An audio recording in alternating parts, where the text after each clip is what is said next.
Hey everyone, it's Paul Kingsbury, author of the Chief Petty Officer's Guide, and today we're discuss Chapter 1, Understand and Meeting the Expectations of Being the Chief Petty Officer. And I think, actually, if I had the chance to go rewrite this and do this over again, I would have called this chapter, actually, Welcome to the Mess. And I call it for a variety of reasons, because I think it's good for not just new Chief Petty Officers to understand the expectations of the new position and this new network that they've joined that does come with some unique values and beliefs. But I think first-class petty officers who are striving to be chief petty officers or not can gain from these expectations as well. As far as experienced chief petty officers, taking time to make sure that they understand them still and that they're aligned to them. So when you talk about expectations, you're really talking about foundations of behavior. So when you look at behavior, far too often we want to change culture and change behaviors. But all those cultures and those attitudes and the beliefs that you see out there that underlie the behaviors you're seeing, they're shaped by a value and a belief system. And not unlike other organizations, chief petty officers are shaped by a value and belief systems, but they're actually been shaped by several value and belief systems over their careers. So in Chapter 1 of the Chief Petty Officer's Guide, we explore that a little bit more. I go into depth because I think that's the way you set the tone of the book, or for a new chief who's gotten this book.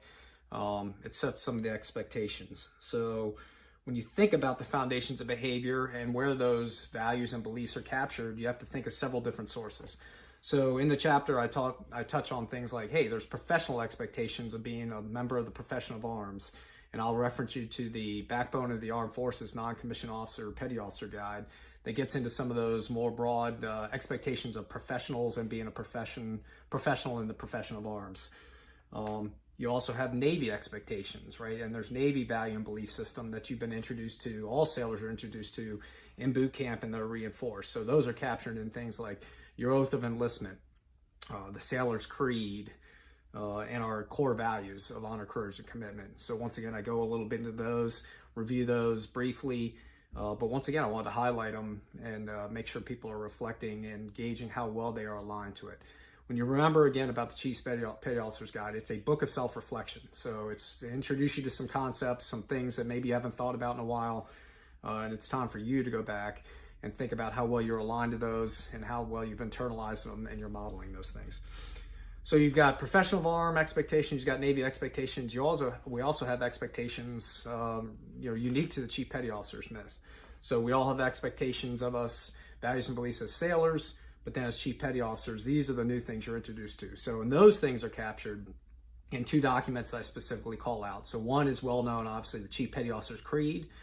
And the second one is, I referenced, is the Chief Petty Officer's Mission, Vision, and Guiding Principles. So those both documents should be well known to any Chief Petty Officer out there. But if you're a first-class petty officer striving to be a Chief Petty Officer, there's nothing prevents you from breaking those out and reading them. And making sure how well you're aligned to those things as well. So we touch about those, little history on where those came from and why those are important. And we get into wardroom expectations. So yes, our legacy of Chief Petty Officers is shaped by expectations from the wardroom as well. And this gets in a little bit about their expectations of, if they're in charge of running the Navy and the Chief Petty Officer makes the Navy run, there's some content there that talks to what the wardroom expects from you and what we have to be doing to meet those things. And then finally, there's expectations from your sailors as well, right? So that you're a competent leader with strong character, right? You lead in a certain way, firm but fair, and they have expectations of not just your leadership skills, but your management skills as well. So that's what Chapter 1 is really focusing on. I go also a little bit into the legacy, right, of the Chief Petty Officer.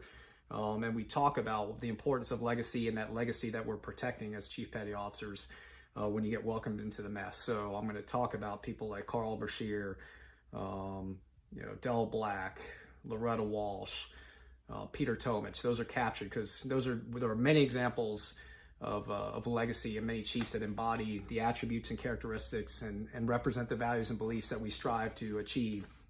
But I just called out a few of them, 5, 6, or 7, not just World War II heroes, but there's intellectual leaders in the mess as well. And then there's leaders that have had to overcome adversity like Carl Brashear on many levels. So I hope you find that Chapter 1 introduces you, gives you a good introduction, sets the tone for the guide. Again, a lot of those things will be then discovered a little more in later chapters in the book. So we're really going to get heavily in the chapter in connection power and the CPO master. We're really going to talk about the expectations chief petty officers have for each other and how you succeed and contribute strongly to the chief petty officers mess. And then in a later chapter, I believe it's chapter 9, we're going to talk about leading, developing, and supporting the wardroom and your role and be able to fulfill those expectations that chiefs have and the wardrooms have for each other going forward. So that's it for about chapter 1. It's one of the shorter chapters in there. Once again, hey, subscribe to this channel. We're going to do more of these. Next one, we'll start getting into the fundamentals of power and influence. But definitely give me a thumbs up, like it, share it. For those of you who haven't gotten a copy of the Chief Petty Officer's Guide, get on. You can order on the U.S. Naval Institute website.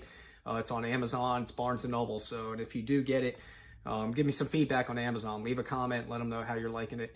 So we'll see you again in the next episode.